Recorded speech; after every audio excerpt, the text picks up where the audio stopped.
Donnie, what excites you about adding James Hagens, who you picked at 7? Well, he's a special player. You know, obviously he's led the program during his time there. The production is at a high level. A world gold medal champion in the World Juniors against his peer group across the the entire world. Translated into a pretty successful college year as a freshman, playing on the top line in a top program. Driven kid, loves the game, has a real passion for it, and a skill set that's pretty unique. When you had an opportunity to talk to a lot of these guys during the course of the draft before you made some of your selections, was there something about some of the conversations that you had with James that stood out? I think just the competitive nature of him, coupled with the, obviously the skills that he's worked so hard to continue to, to craft at the highest level, holds himself to that standard where he wants to be the best player, excels at the moments when, when the game is on the line. Again, World Junior Tournament's a great example of that, but you look past the previous successes that the program has had, and he's led the way. So he's excelled against his peers, and he's a driven player with a high skill set.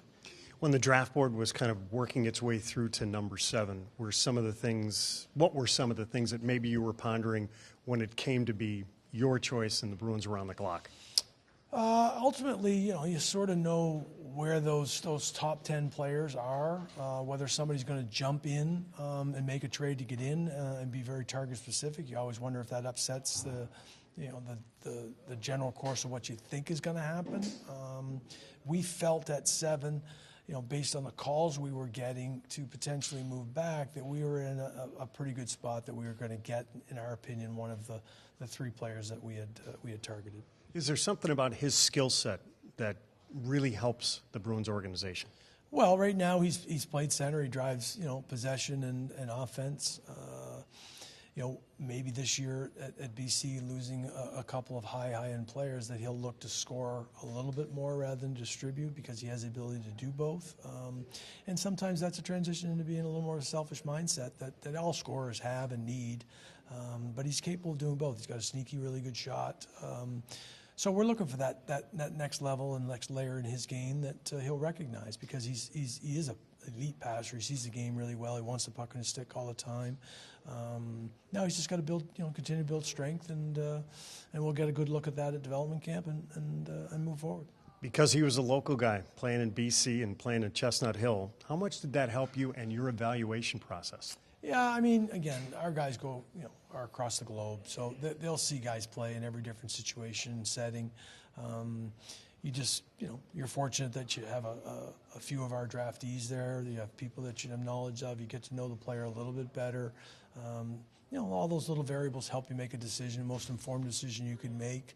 Ultimately, we just felt that James was a really important pick for us with the skill set he has, and we're going to do everything we can to put him in a situation to be a successful and high-end player in the National Hockey League.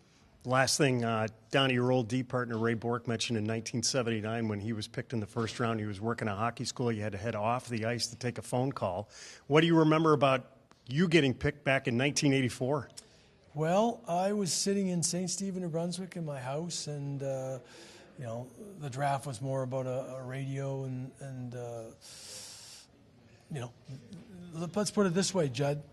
The draft only has 7 rounds now. I would have been a free agent because I got drafted in the 8th. It was a long day to wait to see whether or not you're getting a phone call. Very happy, to receive that call from Harry Sinden and Joe Lyons and Bob Tyndall. They all jumped on. John Rotel was a big part of seeing me play in prep school, and obviously you grow up in Eastern Canada. You're generally seeing Montreal and Toronto. Fortunately, way back, TV 38 came on and showed a lot of the Bruins games, and I was really tickled to be a part of the Boston Bruins from day one. Thanks for the story. Thanks for the time, Donnie. Appreciate it, Judd. Thanks.